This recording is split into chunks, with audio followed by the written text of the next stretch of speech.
These are the rolling fields of Picardy in northern France. It looks beautiful this evening, but it was once the scene of some of the most appalling carnage in military history. This is the epicenter of the Somme battlefield. The first day of the Battle of the Somme was the greatest British military disaster of the First World War. The village below us is La Boisselle, and on the 1st of July 1916, in the valleys to either side of it, 11,500 men became casualties. The highest concentration on the entire battlefield that dreadful day. We know a great deal about the killing fields of the Somme, but in fact there was another battlefield here, a private battlefield, and it lies beneath my feet. This is one of the great mysteries of the Somme, the hidden networks of tunnels that sleep beneath its villages and fields. Here, British tunnellers fought a brutal underground war, planting huge mines beneath the German front line.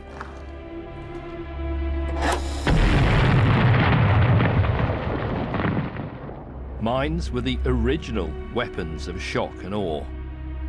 Their detonation at La Boisselle on the 1st of July 1916 should have signalled the beginning of the end of the war.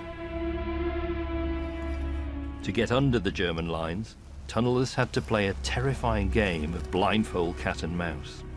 To lose probably meant death. You never knew where the enemy was. He could be 40 metres away, he could be 40 centimetres away, but the more noise you made, the less likely you were to survive. But who were the men who fought in this subterranean battlefield? And why, in the end, did British High Command fail to press home the tactical advantage that tunnellers had given them? Well, now we've been given the opportunity to explore these tunnels, to find out what those men did. Their story is the last great secret of the Battle of the Somme.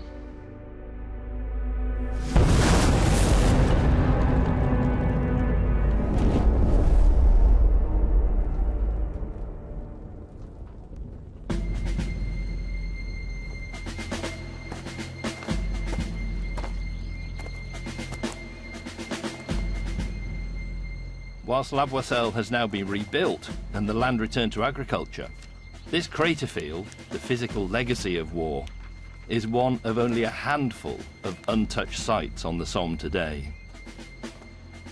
An invitation from the family that owns the land provided us with a unique opportunity to investigate what happened to those who fought here, especially the tunnellers. It all started with a hole in the ground. It's quite tight here, but it's okay. I can see a long way down it. It is clear. This is the strange world on which the novel Birdsong was based. Until now, it could only be imagined. I'll just go a wee bit further. Okay. We know 1,000 men once worked here. Keep your belly flat to the ground. It opens out pretty quickly. You can see. Our first venture underground proved remarkable. You can see to the end of the gallery. Here, look. Above us, the evidence of the struggle has faded beneath the plough. There's candle burns here and there, but I think some of the wall is quite clean, peeled off. Yeah. Candle burns. Well. But down here in the shadows, we find a labyrinth, clearly intact, long hidden, still dangerous. Let's have a look. See if I can get down it. A little bit tight just here. There's air pipe here.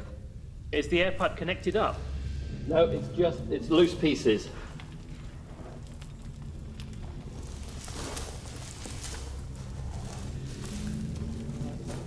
For the most part, history has overlooked the tunnellers' role, and their primitive war has remained mysterious. Plenty of timber. But we soon found evidence of their character. Roof above you, Peter. Oh, there's writing here. graffiti, the writing, yeah. Look, you can see the pick mark here of the man who's cut that out, and on this face, which has been cleft, is this extraordinary poem. I wish we could read the name of the author. If in this place you are detained, don't look around you all in vain, but cast your net and you will find that every cloud is silver line. Still, look at that, still. Still. No, it's those last 5 letters are really remarkable. Still, the word still, that speaks volumes, because the man who wrote this, he's right in the jaws of death. That every cloud is silver line, still. Coming out don't cry. There's a silver lining in the sky. Bonsoir, old tin, cheerio, chin, chin, nabu, toodaloo, goodbye.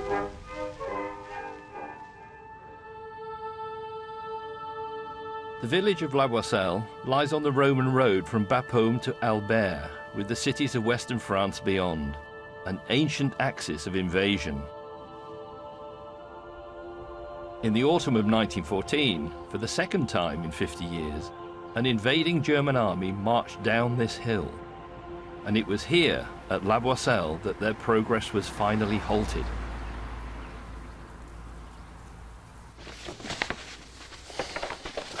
This is one of the earliest maps produced of La Boisselle. It's a French one, and it shows us exactly what the village was like at the onset of positional warfare, at the onset of trench warfare. The Germans were driving through on this axis, pushing through the village, trying to take Albert and Amiens and then curve around to Paris. The French were coming in this direction, pushing up the same axis, and everything came to a stop just here. A contemporary German postcard depicts the fight for the village as a glorious triumph, but one eyewitness described it as hell on earth, which no living thing could survive. Such was the intensity of the fighting. Another recorded that no sign of life appeared over the surface of the ground. Even the grass was withered by the fumes of high explosive. Death, indeed, was emperor here. La Boisselle was a cauldron.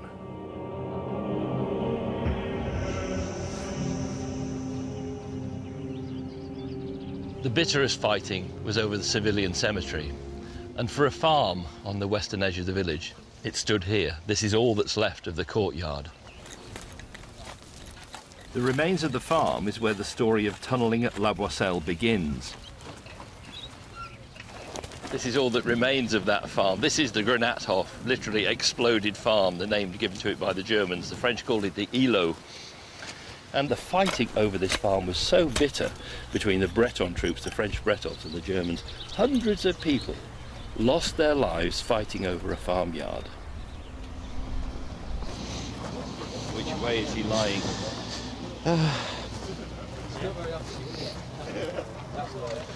We have the chest here. Yep. And probably one ham here. So his head is over here? Probably it's somewhere here. So he's lying in this direction? Yeah, in fact he's just like that with the ham. And probably, yeah, with the rifles here. This is his rifle? Yeah, yeah. The Breton troops fought against heavy odds to hold back the enemy here. Their homeland and their pride was at stake. The French will not withdraw behind the existing front line because they have bought that front line with the lives of hundreds of their men. And if that line was to be lost, if that line was to be given up, it would be a betrayal of that sacrifice.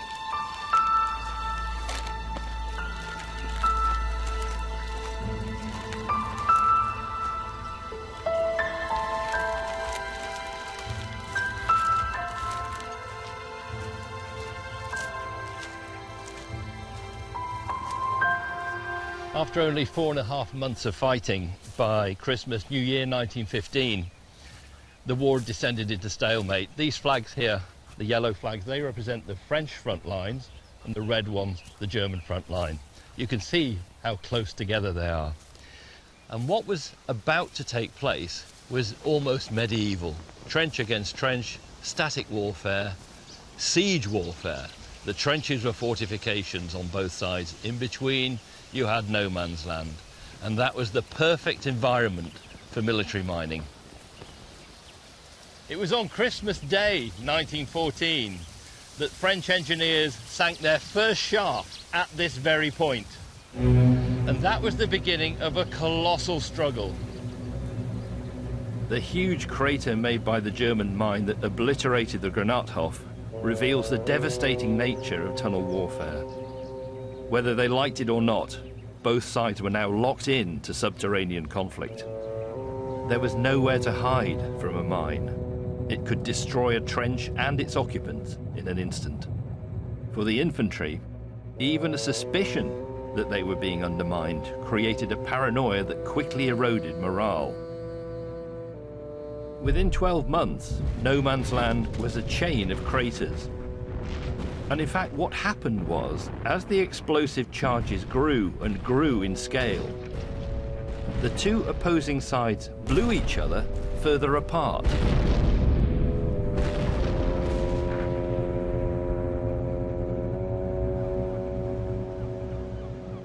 Tunnelling had long been a valuable tactic when enemy positions proved impregnable, or in the case of a castle or fortress, immovable. Military mining is as old as siege warfare itself. It would be a mistake to think that military mining and tunnelling was born in the First World War. In fact, it has a 4,000-year history. But there's only a handful of places on Earth where you can visit an early mine, and this is one of them. I'm on the east coast of Scotland, St Andrews Castle. And beneath us here is not only an offensive mine, but a counter mine. The defence coming down to meet the offence. And that is what mining and tunnelling in the First World War was all about. In 1546, a band of Protestant reformers and rebels were besieged here. When they detected noises suggesting the fort tower was being undermined, they themselves started digging to intercept the incoming offensive tunnel.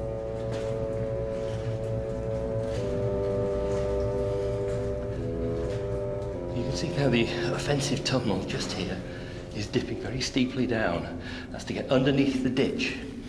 The next target is that fort tower, and there they would have dug a chamber out and packed it with gunpowder. The reason why this place is so big is because they were using pack animals to remove the spoil, so donkeys or mules to carry it out up these steps. The steps are original, but of course at La Boisselle, those pack animals were the poor bloody infantry. But the key part of this system is just up ahead here.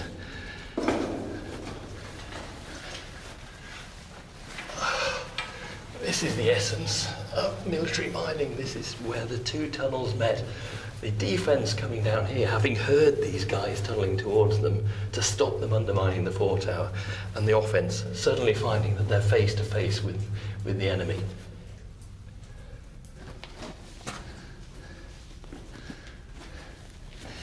One of the strangest thoughts that occurs to me, crawling through this place, is that you could take any one of the tunnellers who worked here, offence, defence, it doesn't matter, transport him 500 years into the future, put him in a First World War uniform, set him to work at La Boisselle, and within 5 minutes he would know exactly what to do. And that's because the methods for military mining did not change one jot in 500 years, because they simply didn't have to.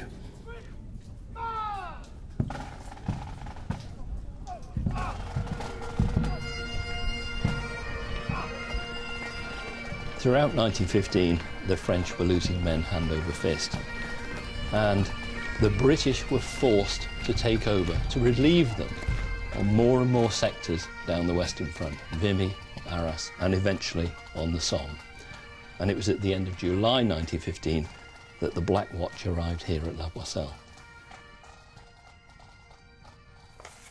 And on this plan, we can see when the Black Watch arrive, these shafts are actually untenable. They're not deep enough, they're being blown apart by German mines, so they've had to step back to give themselves space to get underneath the Germans, to undermine the Germans. In trench warfare, if you're looking down upon your enemy, you had all the advantage. In tunnel warfare, you're better off underneath him. Schoon Street Trench, originally dug by the French, but they were all renamed by the Scots when they arrived in July 1915. And this was a main thoroughfare. This is the very first entrance ever dug by those men.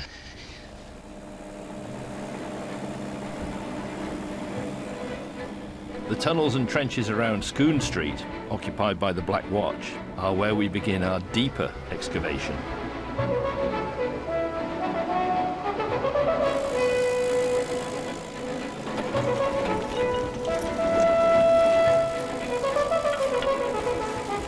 Morning all.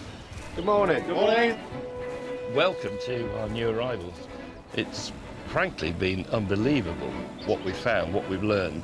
Every single minute we've been here has thrown up new information, which has been very, very surprising.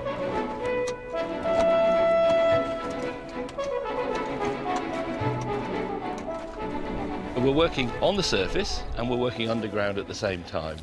We don't have any objectives because we don't know what we're going to find, so we cannot place any objectives. When you believe you know so much, you find something, you realise just how little you know. Really astonishing what we're finding. Hard to know what to say, isn't it? Imagine how easy it is to miss that. By the summer of 1915, the scale of operations at La Boisselle had dramatically increased. At Schoon Street, we uncover a prime ingredient of mine warfare: boxes of gun cotton explosive, and evidence of other materials vital to maintain huge armies on a static battlefield.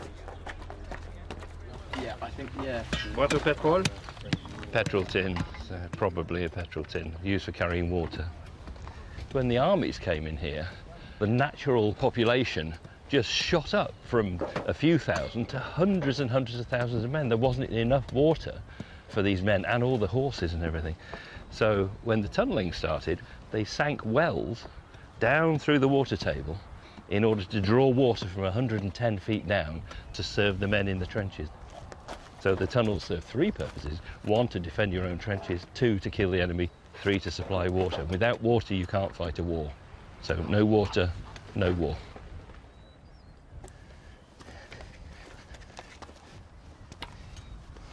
It didn't take the British long to bequeath fresh names at La Boisselle. The French îlot was rechristened the Glory Hole, a title that came to hold fearsome undertones for the soldiers who served there.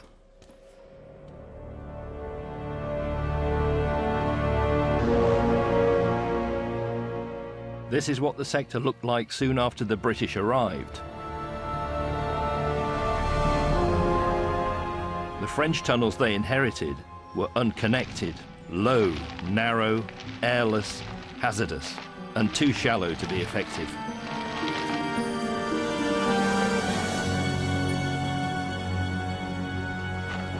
Improving the situation required skills that the army did not have, until the arrival of a new kind of Royal Engineer unit, made up of professional tunnellers and miners specially drafted in for their underground expertise.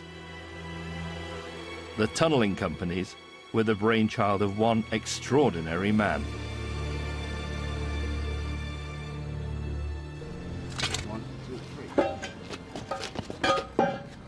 This manhole here in Manchester introduces one of the great characters of the tunnelling story, John Norton Griffiths. He was a millionaire, entrepreneur, engineer, and it was his men who were digging these sewers in 1913 beneath Manchester.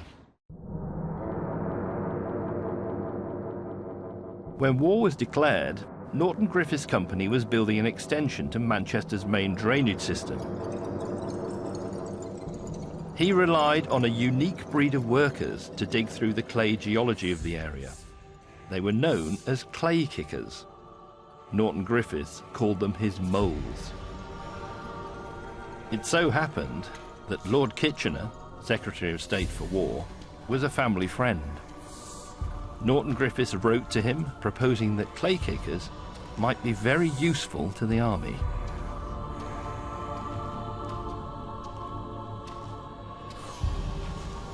Norton Griffiths, of course, wasn't suggesting to Kitchener that his moles should be digging huge sewer-like structures, as we saw beneath the streets of Manchester. No, what he was saying was that his men, his moles, could dig small, narrow, constricted tunnels, which would get underneath the German lines swiftly, but most important of all, silently. Now, none of the British military establishment believed that the war was going to extend beyond Christmas at that time, so the letter was simply filed under M for moles. In December, the Germans blew the first mines beneath British positions. More and more followed. By mid-January, panic rippled through the trenches and the War Office. Norton Griffiths was called in by Kitchener and he demanded 10,000 clay kickers. There weren't that many in the country, but it put Norton Griffiths in charge. There was no time for military niceties. On Thursday, the 18th of February 1915, the first party of 20 kickers were told to leave these very sewers. Later that same day, they arrived here at John Norton Griffiths' London offices, where they were attested and given a medical. The 18 that passed were immediately dispatched to Victoria Station for the next leg of their journey to an unknown destination. The next stop was here, Brompton Barracks in Chatham, Kent, home of the Royal Engineers. So our 18 sewer drivers have arrived with no military training whatsoever to be inducted into one of the most illustrious corps in the British Army. Now, these men couldn't salute, they couldn't march, they didn't know the difference between a tin of bully beef and a brigadier, and that sent vibrations of nervousness through the corridors of power. The old and the bold didn't know how to treat these men. They were Royal Engineers now. 24 hours ago, they'd been sewer drivers. Some of them could be trade unionists. Even worse than that, some of them could be Scottish trade unionists.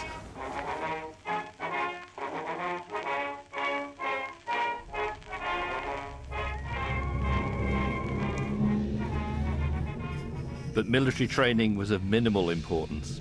They were there to dig, to counter the escalating German underground threat. That very same evening, they travelled to France, and within 36 hours, Norton Griffiths had them tunnelling towards the enemy. His moles were now the most valuable commodity on the Western Front. This is the clay kicking team. You've got the kicker here with his kicking iron, the bagger who's passing the lumps of clay back to the trammer, who will pass it to somebody else and they'll take it out of the system. Everything is being done in silence. The kicking is done in silence. It's not really a kick, it's a push. And that's absolutely deliberate. Once they've taken out 9 inches, they put another set of timber in. So what you're doing is you're moving towards the enemy 9 inches at a time, 9 inches at a time, 9 inches at a time, all the way to Berlin almost. The men are working in silence. They're working in very bad air. The rule was if a candle would burn, the air was good enough to work, and if it went out, you left the tunnel because there wasn't enough oxygen. And they're also searching for the enemy. The prime duty of the tunnellers was not offensive, but defensive, to protect the infantry in the trenches from being undermined. To do so, they had to intercept the Germans and turn their galleries into graves by blowing them in underground. So what you had was listeners at the end of a tunnel like this. And the first things that were used were civilian listening kit. This is, stick your ear to it, it's for finding water leaks. So that's the only tool they had at the beginning of the war. If they didn't have that, they used this idea. Biscuit tin, fill it with water, and on the water surface, the vibrations of German tunnellers nearby would make that water ripple. Now in November 1915, Norton Griffiths arrived at La Boisselle with one of these, the geophone. And with it, you could pick up German tunnelling 100 feet away, and you could track them in chalk. You could pick them up 260 feet away, an extraordinary distance. And what that allowed you to do was to track their progress towards you. And if they didn't hear you first, you could choose the moment that you murdered them.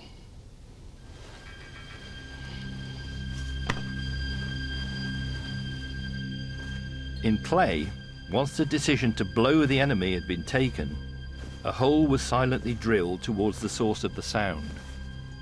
The weapon was a steel tube packed with explosive, a terrestrial torpedo known as a camouflage.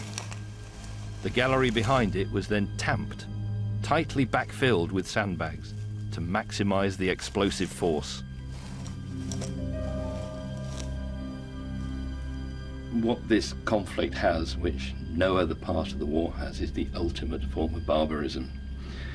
You wait before you blow until you know the maximum number of enemy are at the end of that gallery. You blow them in. It doesn't matter whether they live or die. It doesn't matter to you. But then if you're very clever, you've got another charge ready. And the one thing you do know is that miners will make the maximum effort to save their comrades. So you wait for the rescue team to come down, wait till they're digging, and then blow them as well. In this deadly game, the challenge was to hear and kill the enemy before he heard and killed you. A race to the death.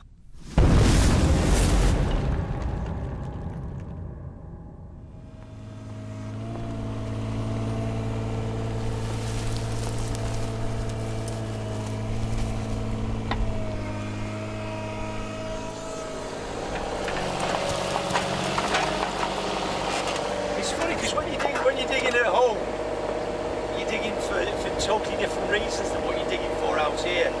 See, this seems to mean so much more.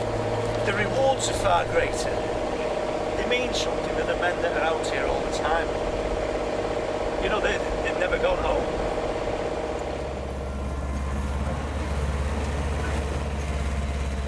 Norton Griffiths knew that in sectors like La Boisselle, where tunnels were driven through chalk, the harder geology demanded different skills. So he began to recruit coal miners. Norton Griffiths tours collieries asking for men to come forward, and the men who by and large enlist are those who've tried to join the infantry and have been rejected. So men who are too old, men in their late 30s into their 40s, and many of them lie about their age. The age limit is relaxed, so they'll take men up to 45, but there are men even over 45 who are coming forward. But the point is that these men are the elite miners. They have decades of experience. Some have been underground since the age of 14 or even younger for the oldest men. And they are highly skilled. They are the aristocracy of the coal mines. Tunnelling at La Boisselle now entered a period of intense expansion. It was complex and technical and required the guidance of an experienced civilian mining engineer. Norton Griffiths insisted he knew the man for the job. Norton Griffiths wrote in his report to the engineer-in-chief that 179 Company needed a good, strong man. And that man that he had in mind was a mining engineer named Henry Hantz. Now, Hantz was described as a first-class rascal. But Hantz was utterly focused, and it has to be said, utterly ruthless in achieving the objectives. The tunnellers had a traditional way of letting off steam. They were often very fond of drink, and in fact drunkenness was a continual problem that affected the efficiency of the tunnelling companies. Something that really illustrates the ruthlessness of Henry Hantz was that where the tunnellers were living, there was a boarded up cellar which was full of wine and brandy. And one day Hantz discovered that the tunnellers who were living in a cellar on the other side of the road to the wine cellar had started a tunnel to try to get to it. And he went in there with his sergeant major and another officer, and between them they smashed every barrel and every bottle in that cellar.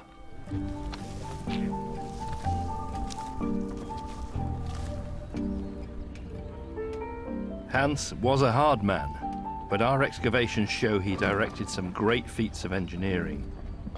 4 days of digging exposes a gallery marked on military maps as W Adit.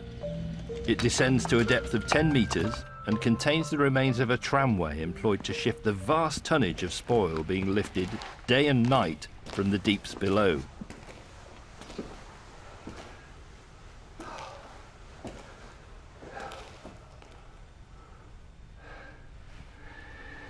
This is W Adit cleaned by our archaeologists. Look at the job they've done.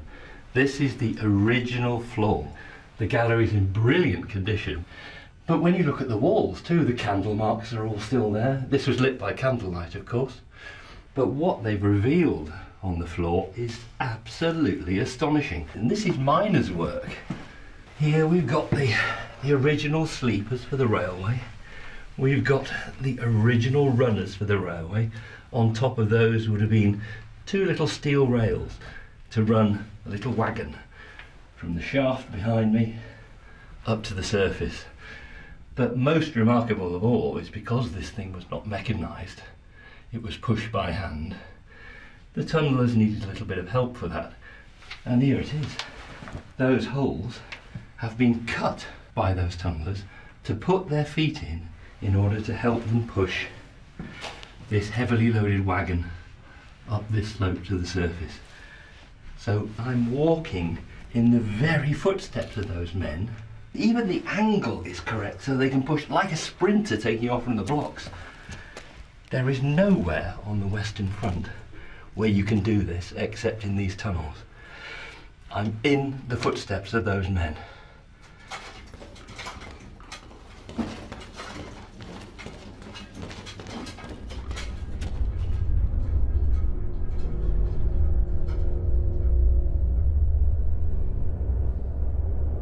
At the end of W Adit is W Shaft, the gateway to a deeper system, the fighting levels beneath no man's land.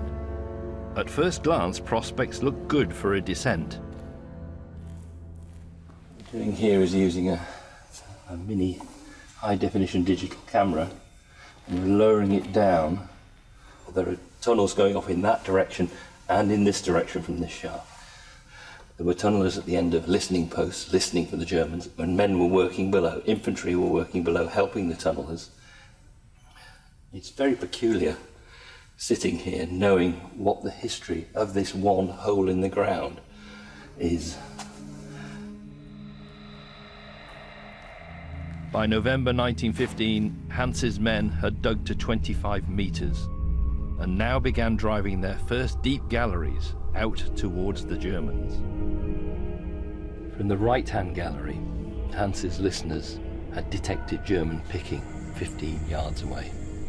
Hans himself came in and he listened there for 6 hours, and he decided they had to blow, so he ordered a chamber to be dug to hold 6,000 pounds of ammunition to destroy the German system.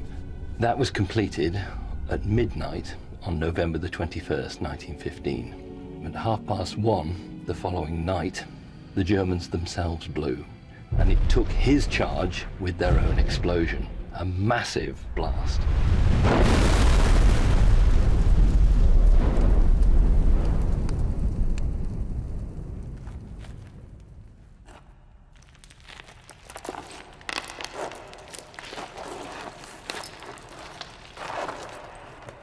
It was so powerful that the shock came right up this shaft, out of the galleries, and collapsed one of the entrances. The rescue party came down and they brought canaries with them in cages. They lowered a canary down to the bottom of the shaft and brought it back up 2 minutes later dead. They tried that again and exactly the same thing happened.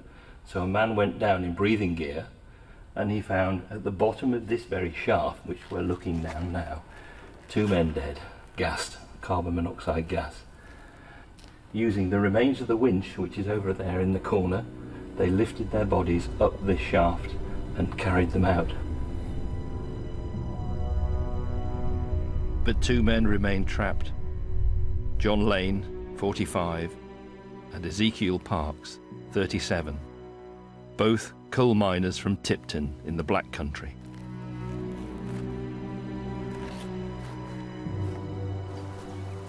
Parks and Lane are just two of over 120 British and French tunnellers who died at the Glory Hole.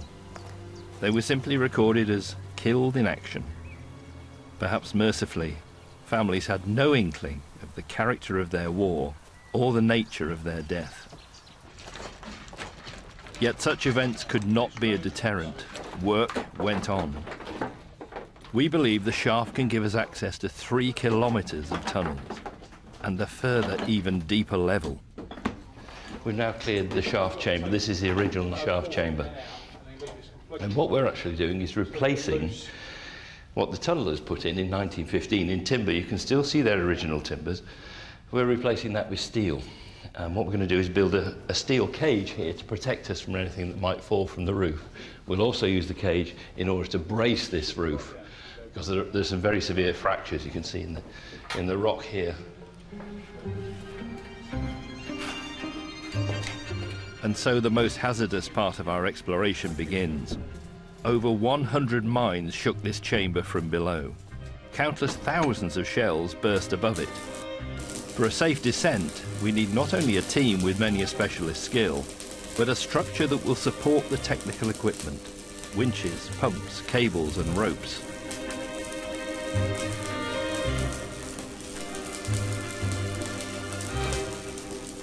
As the Somme summer turns to winter, we secure the shaft and make it safe to descend.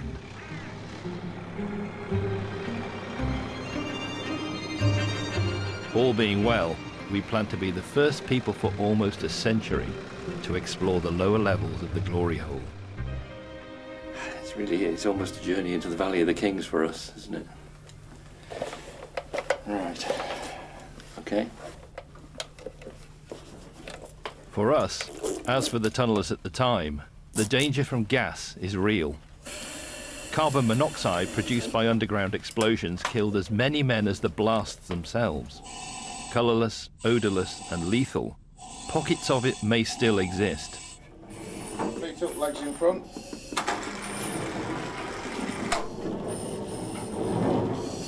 We may also have other gases to deal with, and low oxygen levels.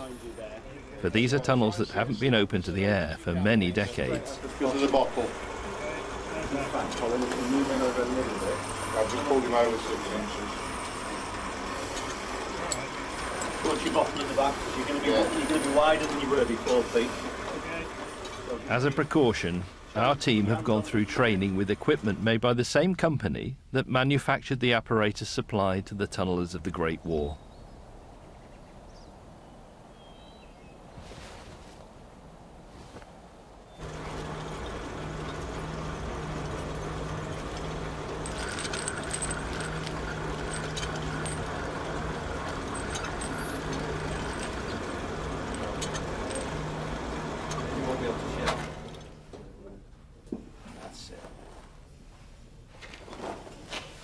There's a very strong breeze coming through the hole.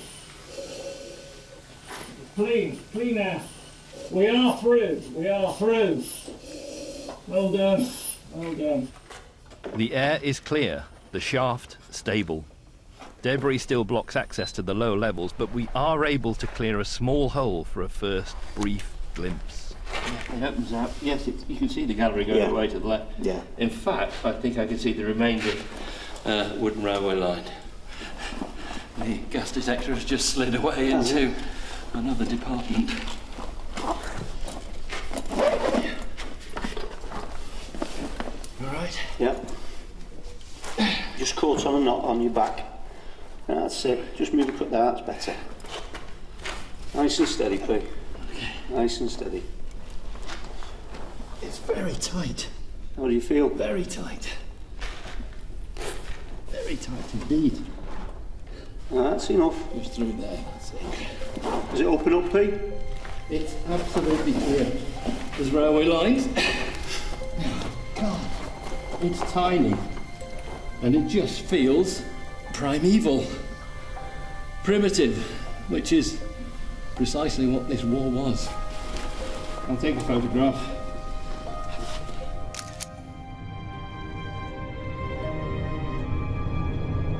Here, finally, are La Boisselle's 25-metre fighting tunnels. They give us entry to 11 more shafts that descend to the deepest level near the water table. Just a few metres from the foot of W shaft is the end of the gallery in which John Lane and Ezekiel Parks were working on the night of the 22nd November 1915. And just up ahead here is a place I've been rather nervous of seeing. Here is the blocked gallery where Ezekiel Parks and John Lane still lie. It's a grave. But then we need to pay our respects. We're the first people down here in 95, 97 years. They need to know we're here.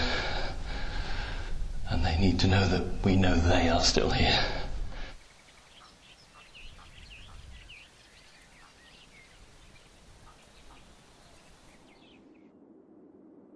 In early 1916, plans were laid for a major summer offensive on the Somme. It was to present Hanse's tunnellers with their greatest challenge of the war. Instead of simply offering protection, they were now to play a key role in spearheading the attempt to break 2 years of stalemate. The French had thrown themselves at the German bulwark. They'd lost hundreds of thousands of men and gained nothing at all. And come 1916, with the Battle of Verdun going on, which was designed to bleed France white. That was the German goal, to bleed France white and force a political solution. Then came the turn of the British. In Picardy, on the Somme, with French help, they were going to break this barrier and force open warfare, smash the Western Front. And that is where La Boisselle came in, because this was in the epicenter of that planned battlefield. The Albert Bapaume Road was the main axis of Allied attack for this great Battle of the Somme. The village was German property. It was impossible to attack it frontally because of the crater field and because it was bristling with weapons. So the plan was to obliterate the German front lines either side of it with artillery. The tunnellers' job was to plant 2 huge mines on either flank. On this side, Boisselle, and on the far side, Loch de Gare. That would blow a hole in the German defences, which they could not defend. And through those 2 holes would swarm the infantry. Both mines were 179 Tunnelling Company's responsibility. The 320-metre Boisselle tunnel was driven from the deep level near the cemetery. Its purpose, to eliminate a multiple machine gun position on the north flank of the village. Mining efforts at the Glory Hole were redoubled in the months leading up to the attack. As the tunnellers inched their way towards the objectives, anticipation was mixed with fear. Were they about to deliver a knockout blow, or would the Germans hear them and blow them up first? Timber being cut into the side wall here, just to give them a little bit of extra protection.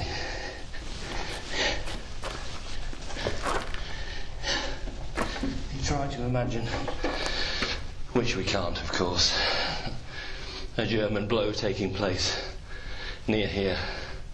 This wall would simply crush you against that wall with the force of it.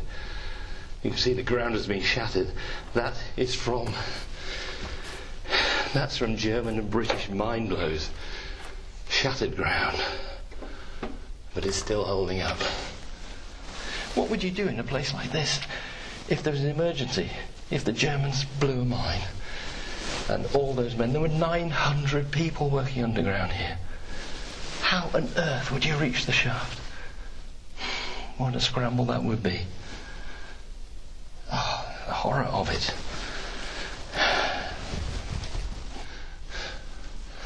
I found the other shaft chamber here, just on my left-hand side. You might be able to hear the echo. It's perfectly cut, as you would expect.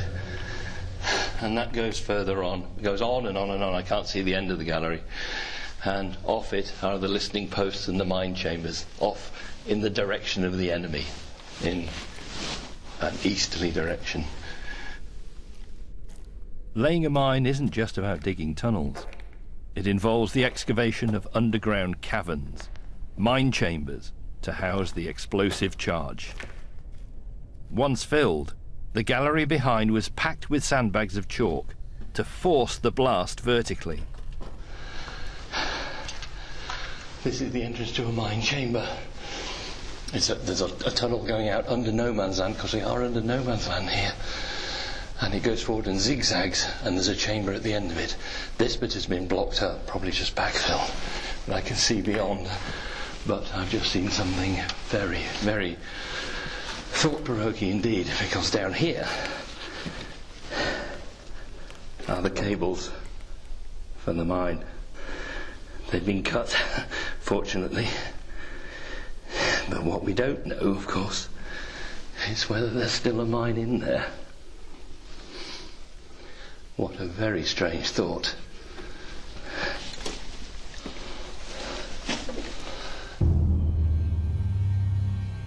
By early summer, excellent progress had been made. But now the galleries had to pass beneath a belt of suspected German listening posts. A new approach was required. There were times when you were mining where there was no choice but to work with noise. However, when it came to the big mines which were being prepared for the beginning of the battle, Lochnagar and Weissap, everything had to change when they reached a certain point. The pick was put down in favour of the bayonet. It was a little bit like a clay kicking team, in fact. One man with the point of his bayonet just easing out a lump of chalk, the second man catching it. But the third man was an officer, and his job was to make sure that those first two worked in the maximum amount of silence. High Command finally selected the 29th of June as the day of the attack, to be preceded by the greatest artillery onslaught in history. But completing Lochnagar by bayonet alone proved impossible. The tunnel was stopped short, and two huge chambers dug to hold 60,000 pounds of explosive. By far the biggest British charge of the war to date.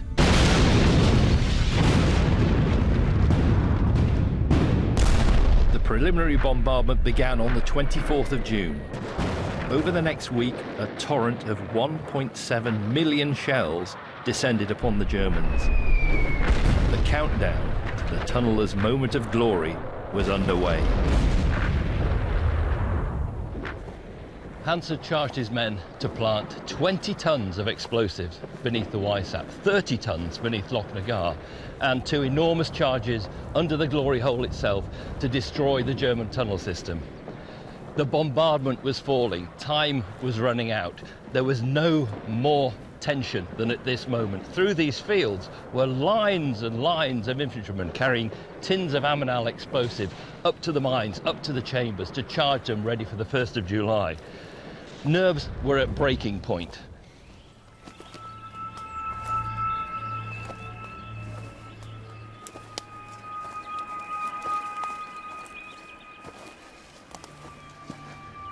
Even 100 years later, these frontline German trenches are still 2 metres and more deep. This is what the British had to contend with. Henry Hans had an idea for this. He wanted to blow Weissap early, several days early, so it would wipe out the German machine gun positions and also shorten the distance that the British troops would have to attack across no man's land.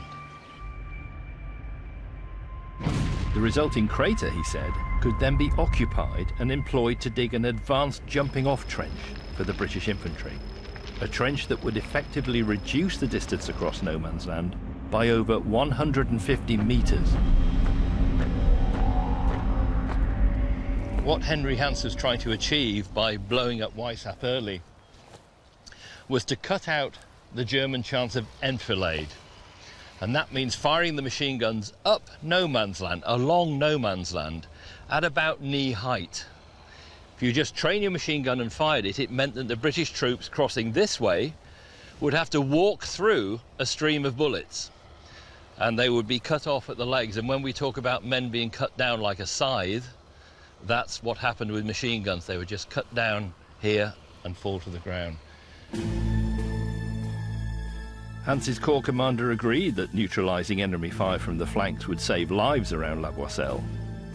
But the explosion would warn the enemy an infantry attack was imminent. So the answer was no. As the big day drew close, the attack was delayed. British commanders were most anxious that the actual moment of assault, now set for 7:30 a.m. on the 1st of July, should not be compromised. But it was compromised, and it happened here at La Boisselle. Mine chamber, an uncharged mine chamber, but also a listening post.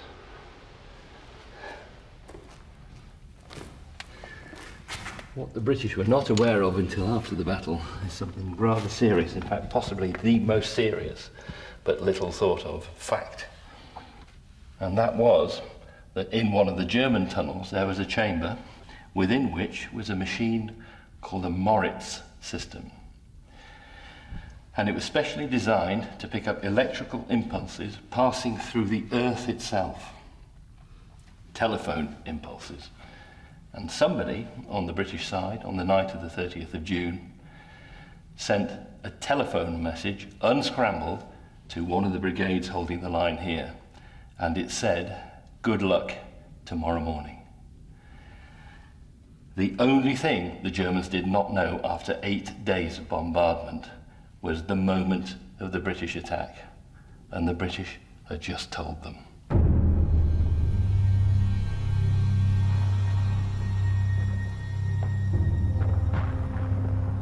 The 1st of July was a clear, warm day, but the air trembled with the thunder of artillery.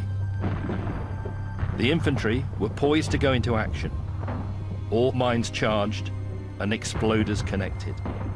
After months of toil, the tunnellers were prepared and ready for their moment. These trenches filled with infantry. They knew nothing at all of what was going on beneath their feet. They were not allowed to know that, because if they'd been captured with that information, it could have led to the loss of those mines. The tunnellers were ready to push the plunger down. That was their moment of no return. For the infantry, however, it was this sound that, when they knew they were going over the top. 7:28, 2 minutes to 0. The scale of the eruptions was most dramatically seen from the sky. Aerial observer Cecil Lewis had a unique view.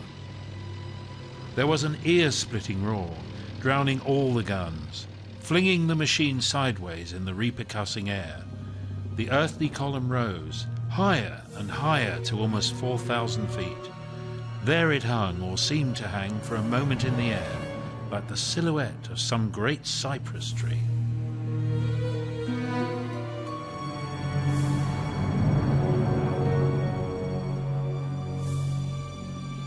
This is the extraordinary result of 30 tons, 60,000 pounds of explosive. Everything in the path of this crater would have been simply obliterated. And finally, the shock wave from this massive explosion passed through the German dugout, through the soldiers themselves, hemorrhaging their brains.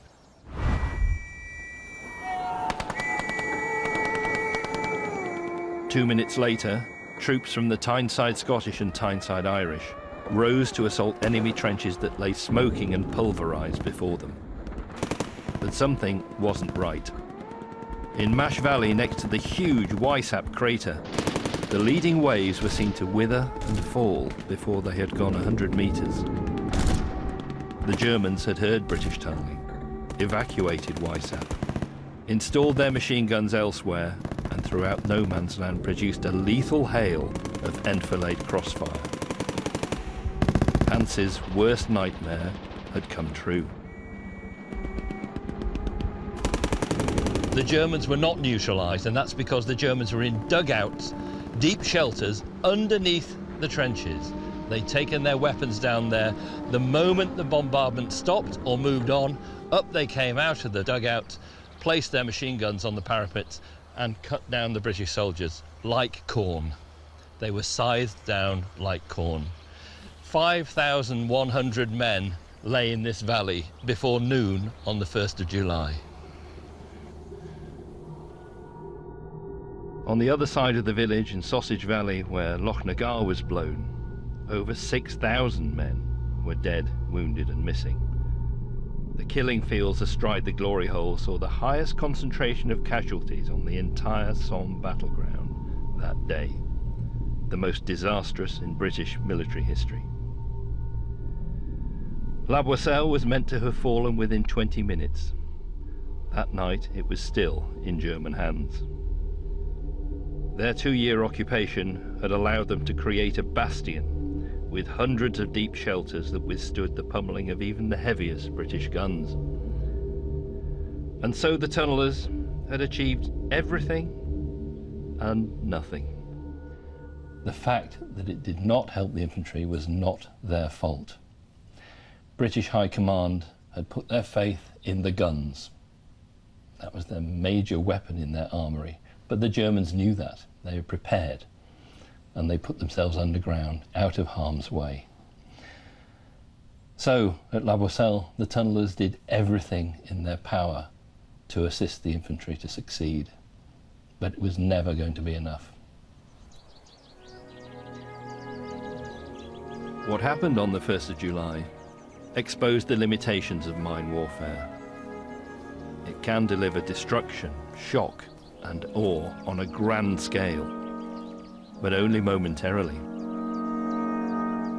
When La Boisselle finally fell to the British on the 4th of July, the Glory Hole became immediately redundant, abandoned as the front line crept forward.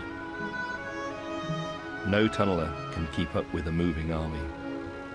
Along the old Roman road, the battle continued until mid-November, claiming a further 1 million casualties for 6 miles of bludgeoned terrain. Today, agriculture shares the fields and pastures of the Somme with monuments to the fallen.